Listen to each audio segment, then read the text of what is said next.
കേരളം ഇന്നേ വരെ കണ്ടിട്ടില്ലാത്ത മഹാദുരന്തമാണ് വയനാട്ടിൽ സംഭവിച്ചത്.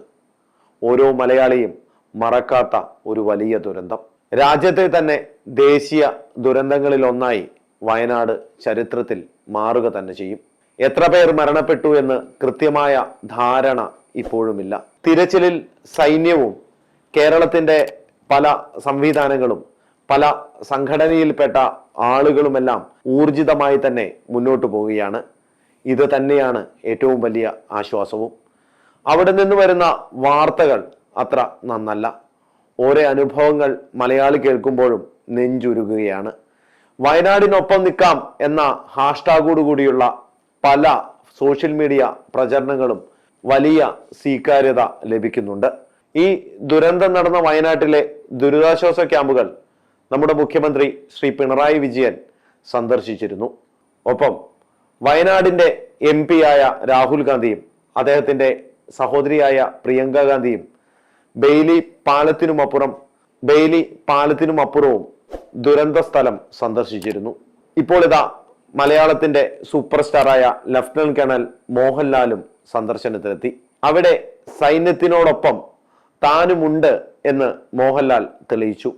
ഇവരൊക്കെ എത്തുമ്പോഴും ഇവരൊക്കെ എത്തിയതിൻ്റെയും ഒക്കെ വാർത്തകൾ നമ്മളെല്ലാവരും ചാനലുകളിലും മറ്റും കണ്ടു. ലൈവായി തന്നെ വലിയ പ്രമുഖ വ്യക്തിത്വങ്ങൾ അവിടെ എത്തുന്നതും കണ്ടു. അവരുടെ ഫേസ്ബുക്ക് പേജുകൾ നോക്കിയാൽ അവിടെയും കാണാമായിരുന്നു വയനാട്ടിൽ അവർ എത്തിയതിൻ്റെ വിവരങ്ങളും ചിത്രങ്ങളും. വലിയ സന്തോഷം തന്നെയാണ്. ഇത്രയും വലിയ ഒരു ദുരന്ത ഭൂമിയിൽ ഒന്നും നോക്കാതെ ഓടിയെത്തുന്ന ജനപ്രതിനിധികളും നടന്മാരും രാഷ്ട്രീയ പ്രവർത്തകരുമെല്ലാം ഒരു ആത്മവിശ്വാസം കൂട്ടുന്നവർ തന്നെയാണ്. ഇവരുടെ വരവ് മാധ്യമങ്ങൾ നന്നായി ആഘോഷിച്ചു. എന്നാൽ ഒരാൾ അവിടെ ഉണ്ടായിരുന്നു. ഈ ദുരന്തം നടന്നിട്ട് മണിക്കൂറുകൾക്കകം അവിടെ എത്തിയ ഒരു കോട്ടയംകാരൻ. അത് പല മാധ്യമങ്ങളും കണ്ടില്ല.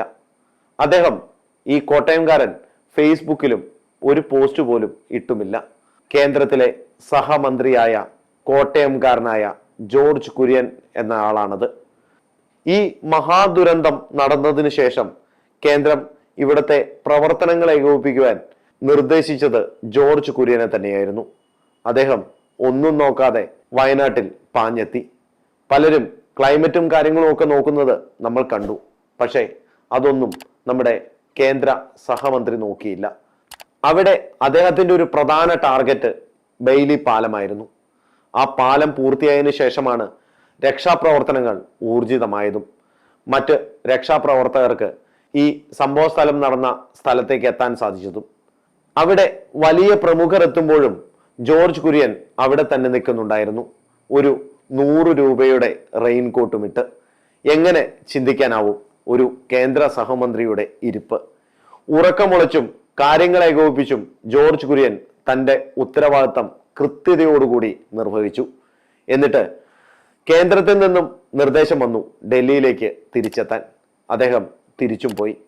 പോകുമ്പോഴോ വരുമ്പോഴോ അല്ലെങ്കിൽ ഈ ദുരന്ത ഭൂമിയിൽ ഇദ്ദേഹത്തിന്റെ പ്രവർത്തനങ്ങൾ ചെയ്യുമ്പോഴോ ഇവിടുത്തെ മാധ്യമങ്ങളുടെ ക്യാമറയുടെ ലെൻസുകൾ അങ്ങോട്ട് പതിച്ചില്ല. അങ്ങോട്ട് ഫോക്കസ് ചെയ്യാൻ പറ്റിയ ക്യാമറമാനും ഉണ്ടായിരുന്നില്ല. എന്തിനു പറയാൻ, അവിടെ വന്ന് തിരിച്ചുപോയ ലോക്കൽ നേതാക്കൾ വരെ ഫേസ്ബുക്കിൽ പോസ്റ്റ് ഇട്ടപ്പോൾ ആ പോസ്റ്റ് എടുത്ത് വാർത്തയാക്കിയ നവ മാധ്യമ സുഹൃത്തുക്കളുമുണ്ട്.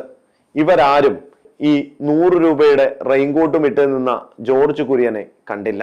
ജോർജ് കുര്യന് ഫേസ്ബുക്കിലും പോസ്റ്റ് ഇടാൻ സാധിച്ചില്ല. അദ്ദേഹത്തിന് അങ്ങനെ ഇടണമെന്ന് ആഗ്രഹമില്ലായിരിക്കും.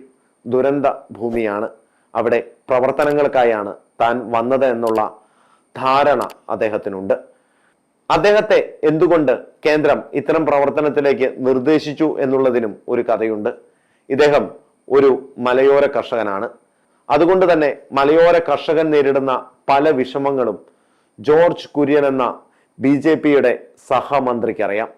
അതുമാത്രമല്ല, ഇത്തരം പ്രതിസന്ധി ഘട്ടങ്ങളിലൂടെ കാര്യങ്ങൾ ഏകോപിപ്പിക്കുവാൻ RSSൽ നിന്നും അതുപോലെ തന്നെ സംഘപരിവാർ സംഘടനകളിൽ നിന്നും കിട്ടിയ ട്രെയിനിങ്ങും ജോർജ് കുര്യനുണ്ട്. പിന്നെ ഈ പോസ്റ്റ് ഇടാനൊന്നുമല്ല അദ്ദേഹം വന്നത്, കാര്യങ്ങൾ വൃത്തിയായി ചെയ്യുക. ഇനി വയനാട്ടിൽ അവശേഷിക്കുന്ന രക്ഷാപ്രവർത്തനങ്ങളും തിരച്ചിലുകൾക്കുമെല്ലാം സാധ്യമാകും വിധം തയ്യാറായിരിക്കുന്നു വയനാട്. ഇനി മുണ്ടക്കയിലും ചൂരൽമലയിലുമൊക്കെ തിരച്ചിലുകളും മറ്റും നടത്തുവാൻ, അതിനുള്ള സൗകര്യങ്ങൾ ഉപയോഗപ്പെടുത്തുവാനുള്ള എല്ലാ കാര്യങ്ങളും തയ്യാറായി കഴിഞ്ഞു. ഒരു പബ്ലിസിറ്റി ആഗ്രഹിക്കുന്ന ആളല്ല ജോർജ് കുര്യൻ എന്നത് അദ്ദേഹം മന്ത്രിയായപ്പോൾ തന്നെ നമുക്കറിയാം. അദ്ദേഹം കേന്ദ്ര സഹമന്ത്രിയാവുന്നു എന്ന് അദ്ദേഹത്തിന്റെ കുടുംബം അറിഞ്ഞത് മാധ്യമങ്ങളിലൂടെയാണ്. അല്ലാതെ പ്ലാൻ ചെയ്ത് മന്ത്രിയാവുവാൻ ഇവിടുന്ന് വിമാനം കയറിപ്പോയതല്ല ജോർജ് കുര്യൻ. അത്രയ്ക്ക് എളിമയുള്ള ഈ കേന്ദ്രമന്ത്രി ഇപ്പോൾ ഡൽഹിയിൽ എത്തിയിട്ടുണ്ട്.